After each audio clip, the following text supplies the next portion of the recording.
Hello, this is the Academy Feisler Storch in 1/72 scale. This is an original boxing from 1998. It also comes with the MS 500 and 502 Cricket, and a real quick history of both aircraft. The Storch was a lightly Asian and observation aircraft developed in the mid-30s and first flown in 36. Its name Storch means stork in German. It's a reference to its tail landing gear and long-legged appearance. Rather than being designed for speed or combat, the Storch was built to operate from extremely short and rough landing areas. Its high wing, fixed leading edge slats, large flaps, and flexible landing gear allowed it to take off and land in fields, on roads, or in small clearings close to the front lines. It's powered by a 240 horsepower Argus engine. It was slow.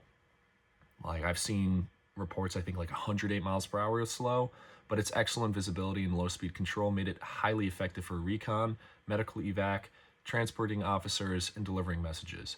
During World War II, the Storch served throughout Europe, North Africa, and Eastern Front. German commanders such as Rommel used it because it could land close to forward HQs and move personnel across the battlefield. Its most famous mission occurred in September 1943 when a Storch was used to fly Mussolini from the Gran Sasso mountain plateau after the Germans' forces rescued him from captivity. The aircraft took off from a very short and difficult mountain landing area while carrying extra weight, demonstrating its remarkable short landing and takeoff ability. Nearly 2,900 Feislers were accepted into the Luftwaffe during the war, and the design became one of the most recognizable utility aircraft of the era. Now, for the MS-500, this is post-war. The French versions of the Storch design. During the occupation of France, Morane Sandler produced F-156 for Germany, and after liberation, France continued to build the useful aircraft for its own military. The MS-500 was very similar to the Storch and retained the Argus inverted V8 engine, while the 502 used a Salmson radial engine, giving it a noticeably rounder nose. These aircraft served in post-war French operations, including Indochina and Algeria, where their ability to operate from small, underdeveloped landing areas remained extremely valuable. Another cool operation that happened with the Storch was there was, I believe, an exfil from Berlin during the Battle of Berlin, and I think they got shot at. There's another cool fun fact about the Storch is that I believe Winston Churchill was flown to Normandy a little bit after the invasion in a British-used Storch. So they're a pretty neat aircraft.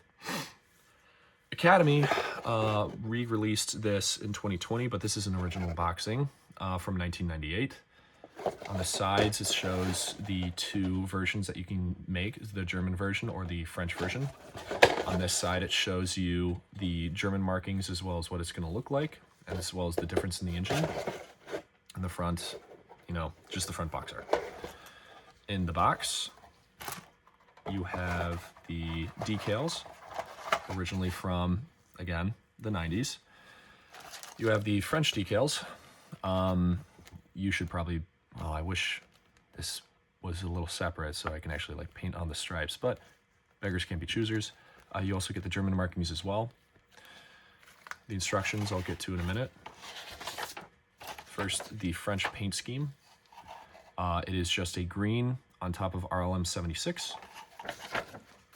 And then let's get to the clear parts first. The clear parts are, take a wild guess, clear, but there's a lot of them, and this is in 1/72 scale. They're not very deep, but they are molded very crisply, and they are high quality. The parts, starting with the A-sprue, you get this texture material on top of the fuselage as well as the bottom of the wings for this sprue. You also get the engine nacelles.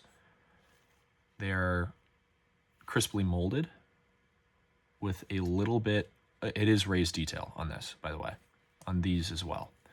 There's a solid amount of raised detail on this, but it is mostly recessed for the panel lines. There is the texture all around the aircraft, so have fun sanding that. This detail right here, this is raised, I believe, yes. And there's also, I don't know if you can see that, raised detail on the bottom as well. For the B-sprue, you get the other half of the fuselage. I bet this is a horizontal stabilizer right here. And then the top of the wings. Oh, fun fact about the bottom of the wings, all the holes are already drilled for you, so you don't even have to try to get your pin vise out and drill these out. So Academy went through the work of doing that for you. Again, on the other side of the aircraft, this is all race detail, except for the wings, which this is all recessed. You do get this canvasy kind of material on this as well. And for the C-sprue, you get all your struts, you get your very awesomely molded machine gun, and the engines for the Moraine version. For the instructions, it is fairly simple. You start off with the cockpit, and it is, again, 90s Academy mold for a 72nd aircraft. It is quite simple, and this should take you 20 minutes max after painting to put together. The glass looks relatively complex, but knowing Academy, it's probably going to fit somewhat well. For the engines, for the French version, it is slightly complex, but for the German version, it is literally 5 parts. And then you slap it on the front of the the aircraft. Then you work on your tail, then your wings, put it all together, and you call it a day.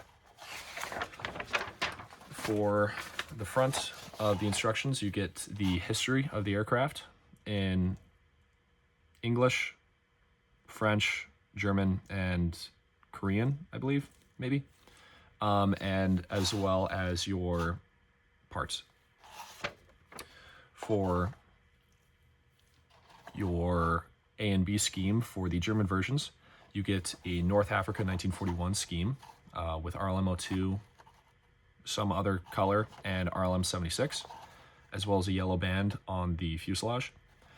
And for the B scheme, you have RLM 70, 83, and 76 in a splinter camouflage on the Eastern Front in 1942.